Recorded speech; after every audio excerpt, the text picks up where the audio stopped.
Global Typhoon, Chairman TV. Weather update. Helping homeless people. Please subscribe.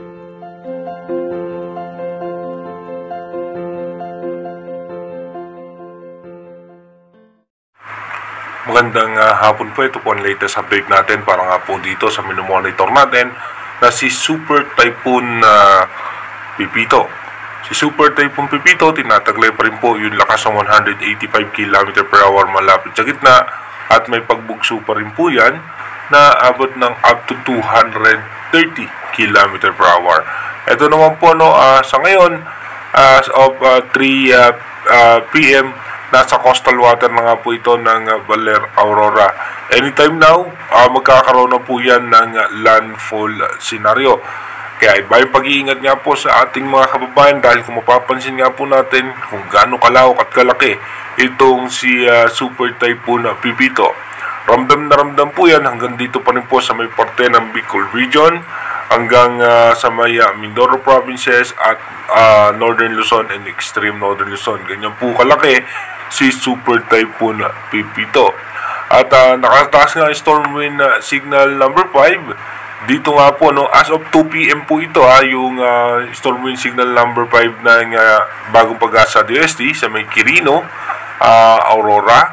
Then storm wind signal number 4 sa Pulilio Islands, northern portion ng Nueva Ecija at northeastern portion ng Pangasinan, Nueva Vizcaya, Benguet, La Union, southern portion ng Ifugao, southern portion ng Ilocos Sur ay nakataas po sa storm wind signal number 4. Kasama po rin po ang northern portion ng Aurora at ng Quirino.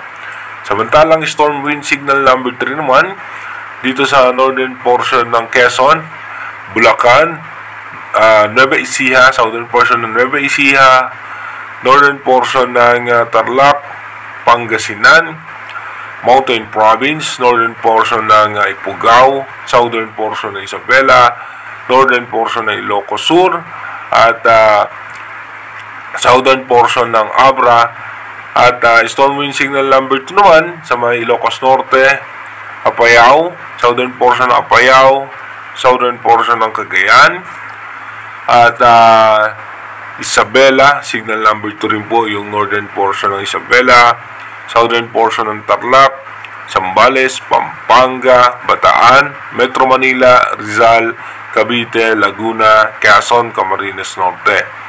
Signal number 1 naman sa may northern portion ng Apayao, Cagayan, Batangas at Lubang Island.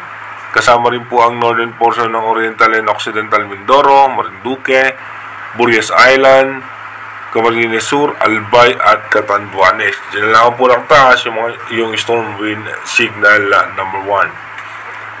Dito nga po sa forecast track prediction ng European Center, dito nga po ay posibleng sa mga oras na ito ay nagla-landfall na itong si Bagyong Pipito.